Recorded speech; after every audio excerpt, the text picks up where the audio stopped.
I can finally talk to you about the hardest real estate transaction of my entire career.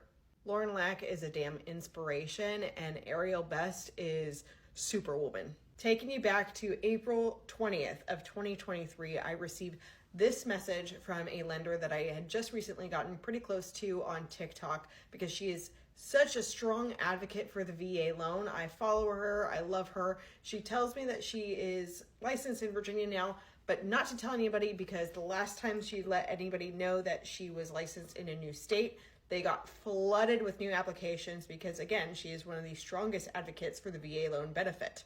The same day, 6 hours later, I receive this email. I call her immediately. She gives me the whole rundown of her entire situation. She has an expiration date, is what she called it, that this was her dream to provide a home for her family. She told me that she was just previously working with a lender and an agent, and when that agent referred that lender to her and the lender's like, no, can't do it, your credit's not good enough, she was tossed to the back burner. The agent never really called back, never responded. It just really wouldn't work. In most situations, I would end up telling her, okay, let's work on your credit, let's get you in a better financial situation. But her financial situation was not going to get better. Her health was declining. She couldn't take 2 years to fix her credit. She needed this done now. Now, the VA doesn't have a minimum credit score. However, 99% of lenders have an overlay. So they do have a minimum credit score that they put on the VA loan because they won't originate a loan for a lower credit score. So even though Ariel told me not to advertise that she's in Virginia, I messaged her anyway. I'm like, hey, listen, I know you don't want these clients yet, but I have one for you and no one else can do it but you. Initial response was, yeah, this is a really hard loan, but I'm gonna have to do this, this, and the other, and we'll make it happen. Great. We start seeing houses and we found one that they really like in Gloucester. Now that turned into a whole soap opera on its own. I will get into details in another video, but I want to actually just give you a timeline with this one. We never actually go under contract with that one, but Ariel's been working on the loan. That way things go smoothly once we do get under contract. Then we find one in Yorktown. The one in Yorktown is literally perfect for everything that they needed.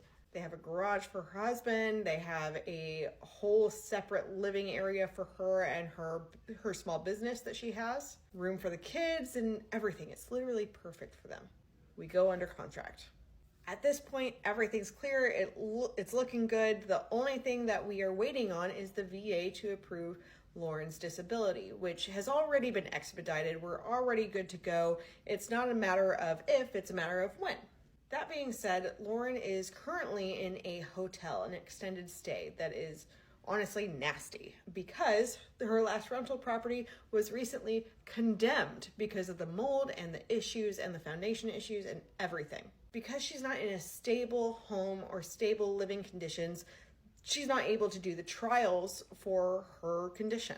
The doctors want to make sure that she's able to rest and stay home and stay bedridden. And she can't do that if she may have to move at a blink of an eye. The seller graciously let us move her into her home. Now, she didn't have anything. She didn't have any furniture. She didn't have literally anything. They were just happy to be in a home, sleeping on blankets and pillows. That next day, I rented a U-Haul and stopped at, I think, 20-something homes all through Hampton Roads, collecting furniture, TVs, everything that you could use in a home, and we delivered it to her home that day. That felt just like the best thing that could have happened. You know, we got them in a home, we got them their furniture. All we have to do is wait for the VA to say, yes, you get this disability, you can close on this home. I started paying for the family's rent in the property that they are living in. Ariel starts calling the VA, every department in the VA. She emailed all the members of the Senate and she escalates it all the way up to the White House. We got denied. Something crazy went into the paperwork where the thing that we ended up waiting for was her PTSD claim and not her cancer claim. So they denied it, stating her PTSD allows her to work even though she's literally dying of cancer and told she has 6 months left to live. Paperwork did that. Now, while this is being done, there's nothing fast about the VA, and The seller isn't running a charity. You know, he had so much patience. He let us move in early. He let us rent it for 2 months at fair market value, but like, he needs to sell. He's in it to sell the home. He's not in to rent it out. Now, we appreciate every moment of patience that he had for us, and the amazing Momo, who was the listing agent during the transaction and an amazing advocate for us and our situation. Patience ended up wearing out. He was ready to put his house back on the market, so Lauren had to move out. This is when I took to social media, and literally a person named Angel contacted me saying that we are free to rent the home that she has as an Airbnb. So we got Lauren a storage unit, and she put all of the stuff that she received from Hampton Roads into storage and moved into this Airbnb for a short time. I quickly paid the security deposit and her first month's rent, and we secured it for about 3 months. We figured, you know, it'd be enough time to get this all approved, get everything done, because Ariel had figured out a new way to get it approved.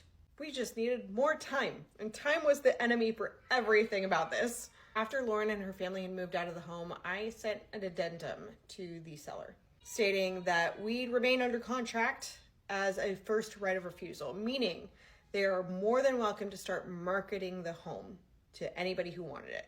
They can start marketing it, and if they get an offer, they can kick us to the curb, but they can proceed. That way, we can continue working on our contract on our end and possibly end up closing on this home, but they're not tied to us and they don't have to wait for us any longer. This was right during the holidays, right between Thanksgiving and Christmas, so it was slow anyway, so no harm, no foul. 2 days before Christmas, and Ariel calls me and said, get Lauren on the phone too. She tells us that we got conditional approval. Merry Christmas. I called Momo up and told her, and she's like, hallelujah, this is amazing. Let's get this done. At that point, all we're waiting for is clear to close. Another thing comes up, and Lauren thinks it's all gonna fall apart because that's the whole gist of this entire situation. Oh, we need this for clear to close. Oh, hey, clear to close. But now we do need this one more thing before you can close. It was the most ridiculous thing ever, and Ariel is such a beast for pushing it through. Finally, the day of closing, an anomaly hurricane comes through, and it is ridiculous winds, and I am driving my ass to Hampton. We closed at 7:30 p.m. at a restaurant in Hampton because a notary is all that we could do at that time. We closed.